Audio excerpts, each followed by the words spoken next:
Salam. Əlaqədə analitik xidmət sistem, Guru Markets.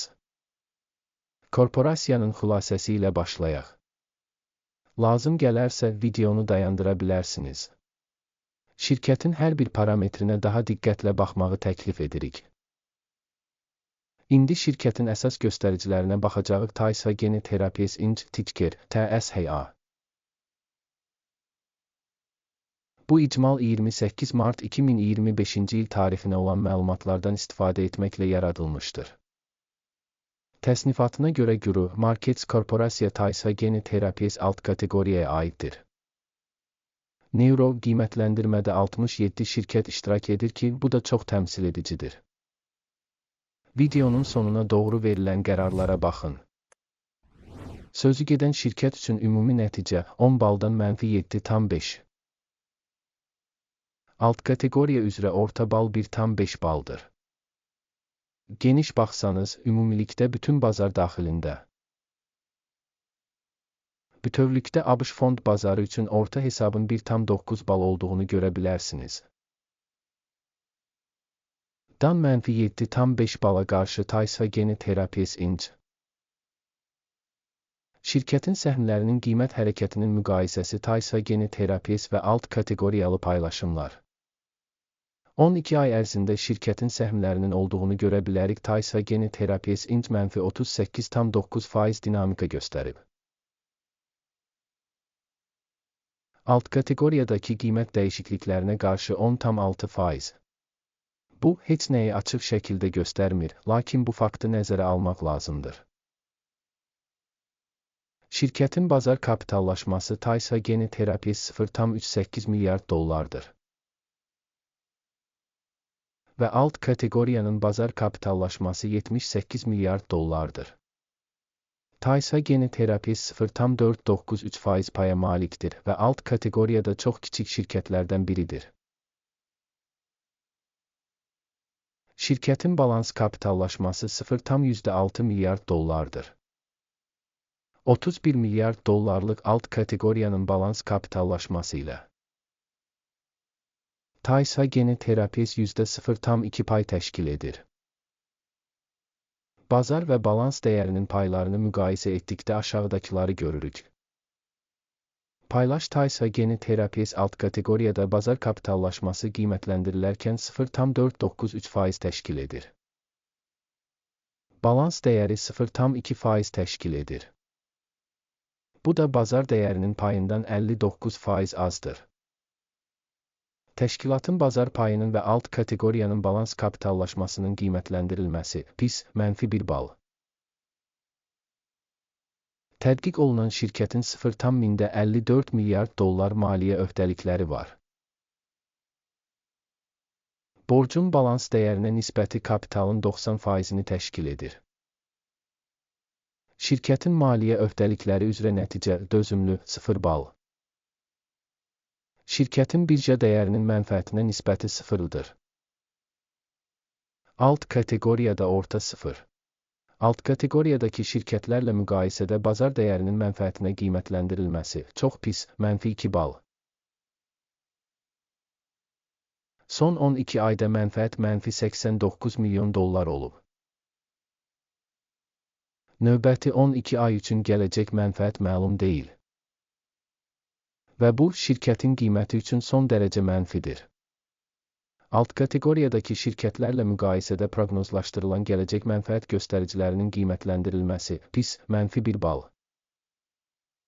Şirkətin dəyərinin gəlirə nisbəti 46,4-üdür. Alt kateqoriya üzrə orta göstərici 4,8-dir ki, bu da alt kateqoriya üzrə orta göstəricidən 867% yüksəkdir.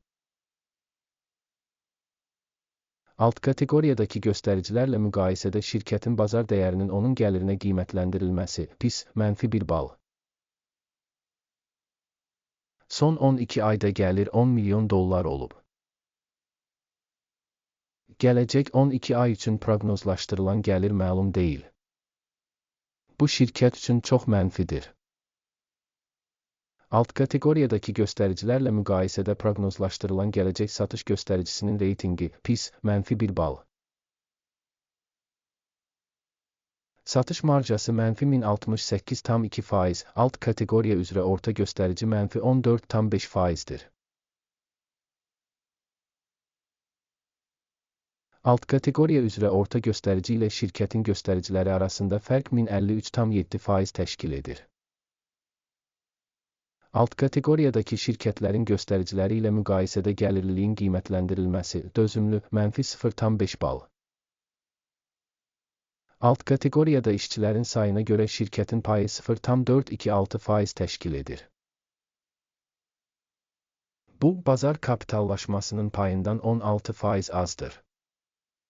Bu fakt şirkətin bazar dəyərindəki balanssızlığı əks etdirir. Taysa Gene Therapies Inc. yəqin ki, yenidən qiymətləndirməyə doğru. Şirkətin hər bir işçisi üçün kapitalın məbləği $5279.000. Alt kateqoriya üçün isə $4564.000. Alt kateqoriya üzrə orta göstərici ilə şirkətin göstəriciləri arasında fərq 15,7% təşkil edir. Alt kateqoriyadakı şirkətlərin göstəriciləri ilə müqayisədə bir işçiyə düşən kapitalın miqdarının qiymətləndirilməsi dözümlü 0 bal. Şirkət işçisinə düşən mənfəətin məbləği mənfi $1223,300. Alt kateqoriya üzrə orta qiymət mənfi $138,700. Və alt kateqoriya orta göstəricisi ilə şirkətin performansı arasındakı fərq 782%dir. Alt kateqoriyadakı şirkətlərin göstəriciləri ilə müqayisədə şirkətin hər bir işçisi üçün mənfəətin qiymətləndirilməsi dözümlü mənfi 0,5 bal. Şirkətin hər bir işçisinə düşən gəlirin payı $114.000. Alt kateqoriyaya görə $957.000. Alt kateqoriya üzrə orta göstərici ilə şirkətin performansı arasındakı fərq 739%dir. Alt kateqoriyadakı şirkətlərin göstəriciləri ilə müqayisədə hər bir şirkət işçisi üçün satış həcminin qiymətləndirilməsi dözümlü mənfi 0,5 bal. Satış əməliyyatlarının həcmi 15,6%, alt kateqoriya üzrə orta hesabla 5,8% təşkil edir. Bu qısa sıxılma göstəricisidir. Texniki göstərici rəası 14 şirkət üçün %62 səviyyəsini göstərir. Taysa Gene Therapies. Alt kateqoriyada bu səviyyə 53%dir. Potensial olaraq alt kateqoriyanın qiymətli kağızları şirkətin qiymətindən aşağı qiymətləndirilir. Taysa Gene Therapies Inc. Şirkətin səhmlərinin hazırki qiyməti təxminən $1,89. Şirkətin səhmləri üçün konsensus qiyməti təxminən $6,56. Cari qiymətin dinamikası və konsensus proqnozu təxminən 248%dir. Hamı üçün əlçatan olan sifarişlər cədvəlinə baxaq, link bərkidilmiş şərhdədir.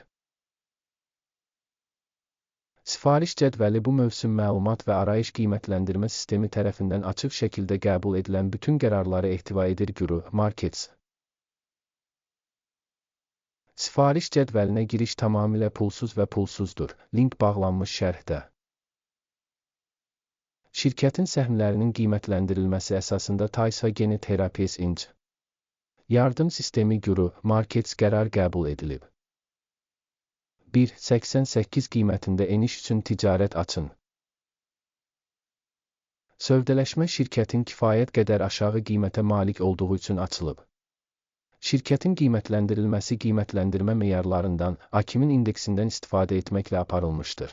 Mənfəət götürmək 1,35 səviyyəsində müəyyən edilmişdir. Stop loss 2,41 səviyyəsində müəyyən edilib. Sifarişin mənfəət götürmək və ya zərəri dayandırmaq yolu ilə bağlanmadığı halda, sonra sifariş 27 aprel 2025-ci il tarixli ticarət sessiyasının nəticələrinə əsasən avtomatik olaraq müəyyən edilir. Və ya bu tarixdən əvvəlki son iş günündə. Ticker SWPN əsas alış sifarişi olacaq. Əsas sifarişlə bağlı video artıq bu kanalda yayımlanıb. Sifarişlərdən birini bağlayarkən əsas və ya balanslaşdırıcı İkinci sifariş avtomatik olarak müəyyən edilir. Sona qədər izlədiyiniz və informasiya sistemindən istifadə etdiyiniz üçün hamınıza çox sağ olun Guru Markets. Siz ən gözəl tamaşaçısınız.